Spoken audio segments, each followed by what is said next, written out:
خوف خدا و عشق مصطفیٰ، علم و عمل اصلاح معاشرہ. خوف خدا و عشق مصطفیٰ، علم و عمل اصلاح معاشرہ. فقہ شریعت و طریقت کا ہے مجموعہ مدنی مذاکرہ.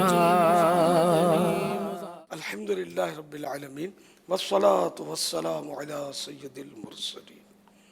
اما بعد فاعوذ باللہ من الشیطان الرجیم.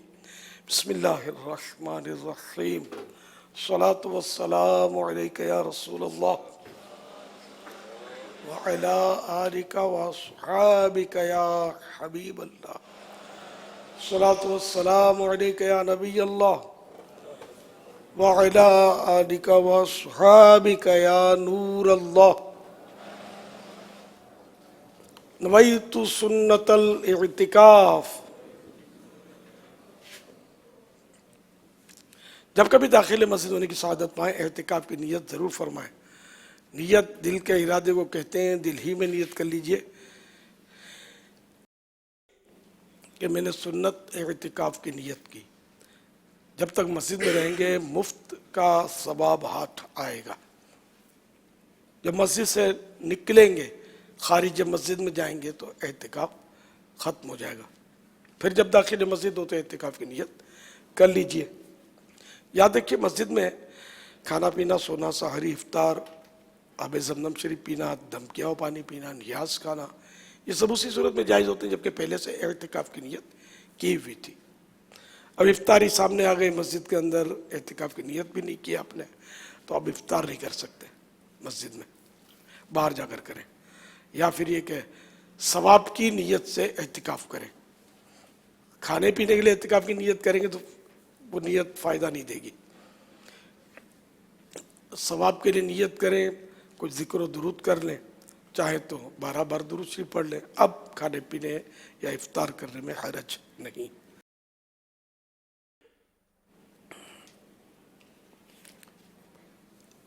رسالہ ضیاء درود و سلام، پیج نمبر 5. فرمان مصطفیٰ صلی اللہ تعالی علیہ وآلہ وسلم: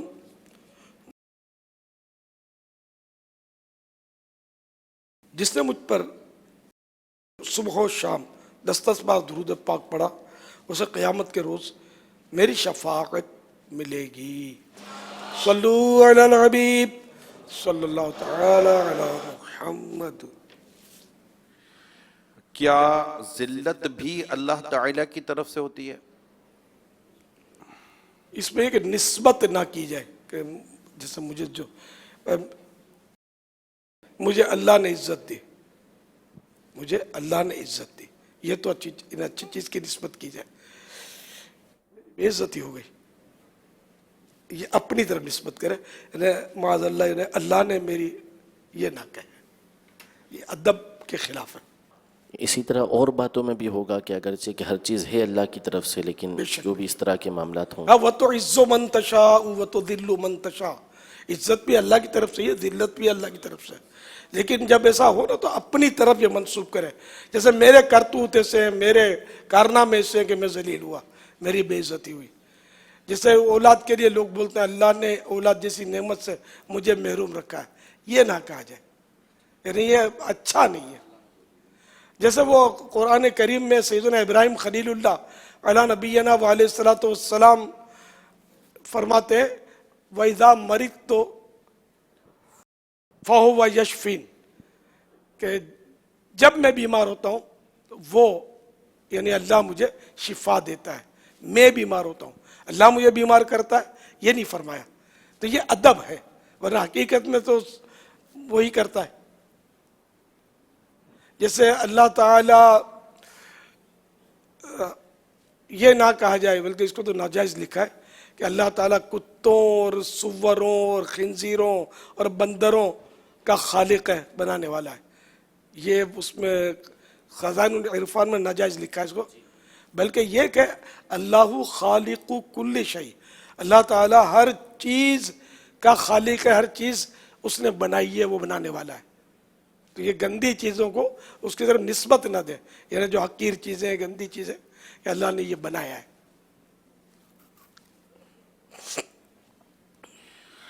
اللہ تعالیٰ کی رضا اور حکم میں کیا فرق ہے؟ رضا اور چیز ہے، حکم اور چیز ہے۔ رضا مانے خوشی، رضا مندی، اور حکم یہ ایک آرڈر۔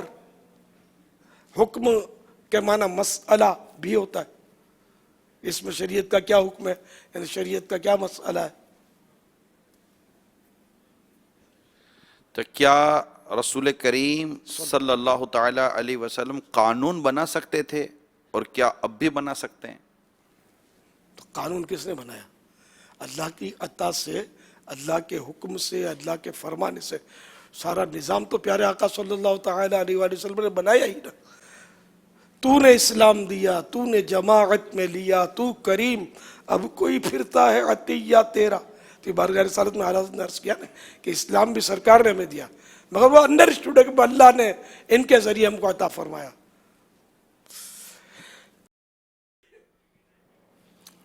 وما آتاکم الرسول فخذوہ وما نہاکم عنہ فانتہوا، جو کچھ تمہیں رسول دیں وہ لے لو، یعنی جس چیز کا حکم دیں اس پر عمل کرو، اور جس چیز سے روکیں اس سے رک جاؤ۔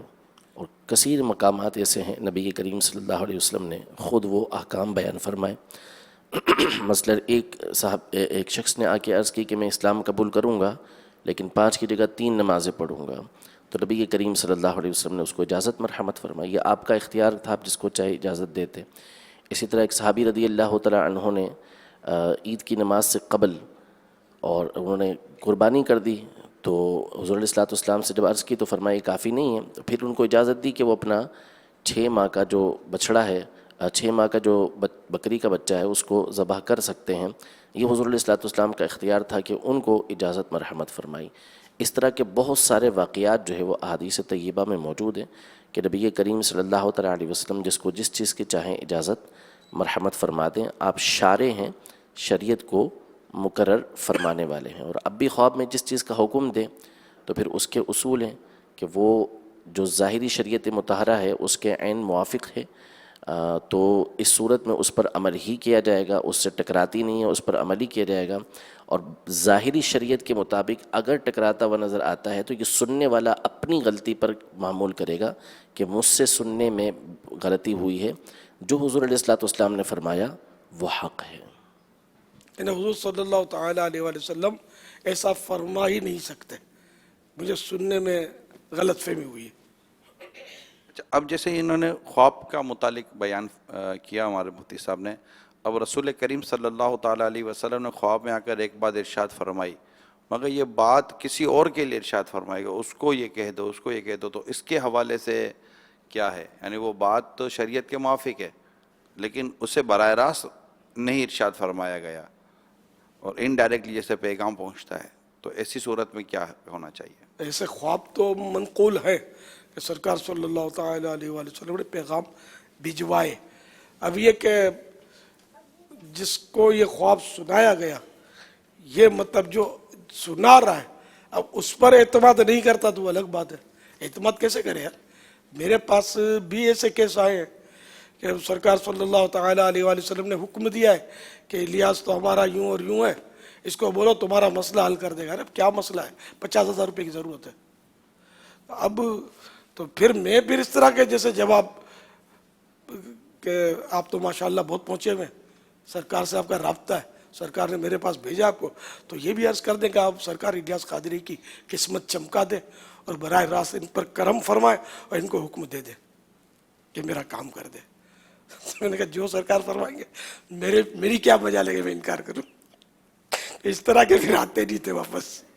پہلے جب میں عوام میں ہوتا تھا نا تو اس طرح کے کیس آتے تھے کبھی کبھی، اس پر کیسے بھروسہ کرے یار؟ اتنے لاکھ دے دو، اتنے لاکھ دے دو، اس سے شادی کروا دو، اس سے نکاح کروا دو، اس کو بولو کہ اس سے اس کا نکاح کروا دے۔ اب یہ تو اب عاشق مجازی اور یہ اس طرح کے دھندے لے کر اپنے پاس آئے اور کبھی بولے غوث پاک نے یوں فرمایا ہے سمجھے کہ اس کا اس سے نکاح کروا دو، تو اس طرح کیس میرے پاس آتے رہتے تھے، کبھی کبھی یہی کہ سامنے والے پر اعتماد نہیں کیا تو اس کا مطلب یہ غوث پاک پر اعتماد کیا یہ تو ہے نہیں، یا سرکار پر اعتماد نہیں کیا ایسا نہیں ہے.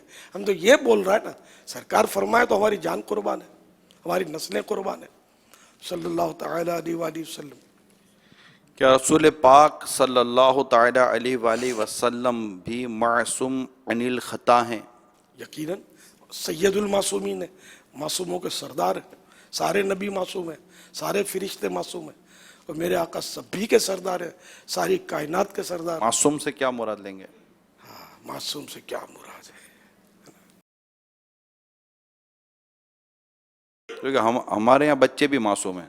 معصوم بچے، یہ معصوم بچے بولتے ہیں لیکن یہاں وہ مراد نہیں ہے، نہ وہ عصمت گناہ ان سے صادر نہیں گناہ ہو سکتے، صادر نہیں ہوتے، نہ قبل نبوت نہ بعد نبوت. یعنی توجہ نہ رہنا یہ ہو سکتا ہے.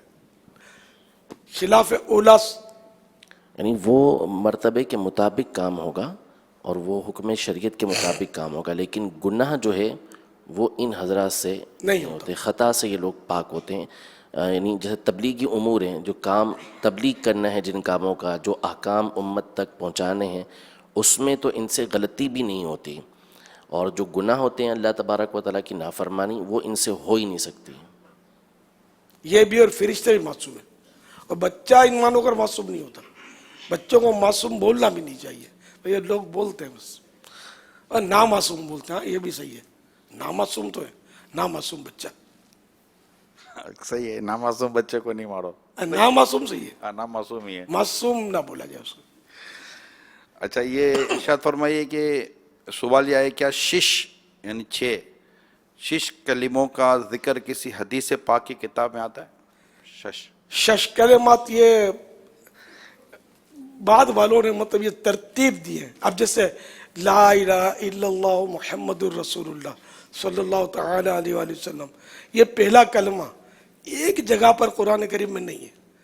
کہیں لا الہ الا اللہ ہوا ہے، کہیں محمد الرسول اللہ صلی اللہ تعالی علیہ وآلہ وسلم. البتہ حدیثوں میں یہ ملتے ہیں، لیکن 6 کلمے تو حدیثوں میں بھی کہاں ملتے ہیں. تو بعد والوں نے اس کی ترتیب دی ہے. 6 کلمے، 4 بھی ہیں، 5 بھی ہیں، 6 بھی ہیں. یعنی 4 تک کے تو الفاظ بھی بعین ہی احادیث طیبہ میں مل جاتے ہیں، سبحان اللہ. اور 5ویں اور 6ٹھے کے جو ہے نا وہ الفاظ اس طرح کے ترتیب کے ساتھ نہیں ملتے. اسی طرح وہ ایمان مجمل، ایمان مفصل، یہ ترتیب بعد والے بزرگوں نے دی ہے، جو اچھے ہیں، بہت کام کے. یاد ہوں تو سعادت کی بات ہے، جس کو یاد نہ ہو اس کو برا بھلا بھی نہ کہا جائے. صلو علی الحبیب صلی اللہ تعالی علی محمد. سوال یہ ہے، کیا چیم گارڈر کو حضرت عیسیٰ علیہ السلام نے بنایا ہے؟ انی اخلق لکم من الطین کہیئۃ الطیر، انی اخلق لکم من الطین کہیئۃ الطیر فانفخ فیہ فیکون طیرا باذن اللہ. سبحان اللہ. کہ میں تمہارے لیے مٹی سے پیدا کرتا ہوں پرندے کی صورت، تو پھر اس میں پھونک مارتا ہوں تو وہ پرندہ ہو جاتا ہے اللہ کے حکم سے. تو یہ دیکھیں اللہ کے حکم سے، تو اللہ کے حکم سے بندہ پیدا بھی کر سکتا ہے، بنا بھی سکتا ہے، تخلیق بھی کر سکتا ہے. تو یہ تفسیروں کی بات ہے. پھر کہ یہ چمگادڑ، یہ حضرت عیسیٰ علیہ السلام نے جو جانور بنایا تو یہ تھا پرندہ چمگادڑ. یہ رات کو اس کو نظر آتا ہے، دن کو نظر نہیں آتا. روزے کی حالت میں پانی ناک کے ذریعے دماغ میں چڑھ گیا تو کیا حکم ہے؟ روزہ یاد ہو تو روزہ ٹوٹ گیا.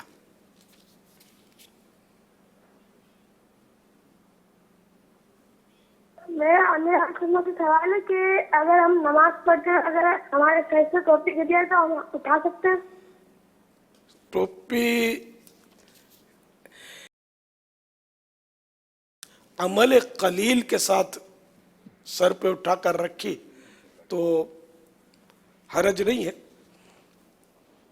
لیکن یہ کہ اس طرح رکھنی ہے عمل قلیل سے مراد کہ جیسے کہ دیکھنے والے کو یوں نہ لگے کہ یہ نماز میں نہیں ہے، یا اس کا ظن غالب آ جائے کہ یہ نماز میں تو نہیں ہے. تو بہرحال اگر ٹوپی نہ بھی اٹھائے تو صحیح ہے، حرج نہیں ہے. ٹوپی اٹھائیں گے، بال ایسے آج کل ہوتے ہیں کڑک کڑک، ٹوپی رکھیں گے تو پھر گر جائے گی. یہ تو آپ نے ٹوپی کا مسئلہ پوچھا، اب کہاں ٹوپی پہنتے ہیں، اب تو ننگے سر ہوتے ہیں. نمازوں میں ایک تعداد ہے ننگے سر. پہلے تو بزرگوں کو دور سے دیکھتے تھے تو لوگ سر پہ رومال رکھ لیتے تھے. ہم بچے تھے، جنازہ نکلتا تھا تو نابالغ بچے چھوٹے چھوٹے تھے تو سر پہ ہاتھ رکھتے تھے کہ ننگے سر نہیں ہونا چاہیے جنازے کے سامنے. یہ ایک احترام تھا، ادب تھا. اب تو خدا کی پناہ تو نمازیں بھی ننگے سر پڑھ رہے ہوتے، مطلب آزادی سے پڑھ رہے ہوتے. پہلے اس طرح کے دینی محافل میں، اجتماعات میں یوں کہہ سکتے ہیں کہ جیسے تصور نہیں تھا کہ کوئی ننگے سر بھی بیٹھ جائے. جیب میں رومال، ٹوپیاں یہ عام طور پر رکھتے تھے لوگ. رومال اب بھی رکھتے ہیں لیکن ناک پہنچنے کے لیے، سر پہ رکھنے کے لیے نہیں رکھتے. تو ٹوپی بھی پہلے رکھتے تھے. اب تو ٹوپیوں کا میرا خیال بکتی بھی نہیں ہوگی جیب کی ٹوپی. پہلے بہت بکتی تھی یار، وہ واقعی بولتا ہوں بہت بکتی تھی پہلے جیب کی ٹوپی. اور اب ٹوپیاں بکتی ہیں تو خوبصورت وہ ڈیزائننگ والی یہ مطلب بکتی ہیں، یہ پہنتے ہیں لوگ. وہ جالی والی ٹوپی کم پہنتے ہیں، جیب میں ہونی چاہیے. رومال باندھنے کی تو میں فیور میں نہیں ہوں. رومال باندھنا تو صحیح نہیں ہے، گناہ بھی نہیں ہے، لیکن نماز میں یہ رومال نہیں باندھنا چاہیے. عجیب سا لگتا ہے، مطلب ایسا اولیا بن جاتا ہے کہ عام بازار میں بھی نکلتے ہوئے آدمی شرمائے گا. کسی بڑے آدمی کے سامنے یا چھوٹے آدمی کے سامنے بھی یہ رومال باندھ کے شرمائے گا کہ وہ ہنسے گا، یہ کیا چلایا ہے باندھ کے رومال. تو ٹوپی میں کوئی نہیں ہنسے گا، وہ ہنسے گا تو خود پھنسے گا. صلو علی الحبیب صلی اللہ تعالی علی محمد. اچھا میں نے یہ بول دیا جو بولنا تھا، اور غلط نہیں بولا، لیکن اب جو ننگے سر، اب چونکہ اس کا رواج ہو گیا ہے تو اسلامی بھائی ننگے سر والوں کو ٹوکا نہیں کرے کہ ٹوپی اوڑھ لو. ٹوپی اوڑھنا فرض واجب نہیں ہے. اور اس طرح پھر بندہ دین کی باتیں سننے سے کترا جائے گا اور دور چلا جائے گا. اس لیے کوئی کسی کو ٹوک کے نہیں، جو جس طرح آتا ہے اس کو آنے دے. ابھی ننگے سر آیا، کل ٹوپی نہیں، انشاءاللہ ہو سکتا ہے امامہ باندھ لے، اللہ دل میں ڈال دے اس کے. تو نہ باندھے تب بھی آتے رہو یار، یہاں آتے رہو اور دین کی باتیں سنتے رہو. کوئی بول بھی دے کہ وہ ٹوپی باندھو، ٹوپی رکھو، امامہ باندھو، تو وہ آپ اس سے بھی لڑائی نہیں کرے. اچھا ہی بول رہا ہے بیچارہ، لیکن آپ ہم کو چھوڑ کے جانا نہیں. مسجد بھرو تحریک، شیطان کے خلاف جنگ، بس اس میں ہمارا ساتھ دیتے رہے، ٹوپی پہنے یا نہ پہنے. ویسے امام اعظم ابو حنیفہ رحمۃ اللہ تعالی علیہ کا بتاؤں، سیدنا داؤد طائی رحمۃ اللہ تعالی علیہ بہت بڑے ولی اللہ ہوئے ہیں، ان کے شاگرد تھے. تو داؤد طائی رحمۃ اللہ علیہ فرماتے ہیں کہ میں 20 سال تک امام اعظم ابو حنیفہ کی خدمت میں رہا، اور میں نے جلوت ہو یا خلوت، یعنی اکیلے ہوں یا لوگوں کے سامنے، کبھی ننگے سر نہیں دیکھا امام ابو حنیفہ کو. وہ ہم حنفی ہیں، لیکن آپ اگر نہیں بھی ننگے سر رہتے بھی تو آتے رہے، مطلب وہی بات ہے، ہم کو چھوڑ کے نہیں جانا. ہم مل جل کر انشاءاللہ مسجدیں بھریں گے، اور نہ صرف بھریں گے بلکہ دوسری بناتے بھی رہیں گے. کیا ننگے سر والوں کا بگا دو گے تو مسجدیں کیسے بنیں گی اپنی؟ ان کی تعداد بھی بہت ہو گئی ہے. ذرا ہے تو مسلمان نا، داڑھی نہیں رکھتا تب بھی ہے تو مسلمان نا. سب کو مطلب آنے دیا جائے. داڑھی بھی رکھنی چاہیے کہ یہ واجب ہے، یہ تو واجب ہے. نہیں رکھتے تو گناہ گار ہوتے ہیں، مونڈ دیتے ہیں، چھٹی کر دیتے ہیں. تو اس کے لیے بھی ذہن بنائے اور توبہ کر کے ہمت کرے. اور آقا کی سنت، جس داڑھی مبارک والے کا کلمہ پڑا ہے اس کے چہرے کی کچھ نشانی، محبت کی نشانی اپنے چہرے پر سجا لو یار، آج تو ہو جائے.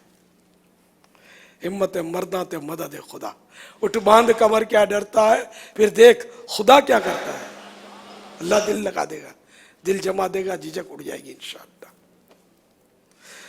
صلو علی الحبیب صلی اللہ تعالی علی محمد. کوئی ایسا طریقہ بتا دیں کہ ایمان میں مٹھاس اور عبادت میں لذت پیدا ہو. ایسا طریقہ تو مجھے بھی درکار ہے، لذتیں اور مٹھاس مل جائے. اب یہ کہ بزرگوں کے جیسے اقوال ہیں کہ ہم نے 20 سال تک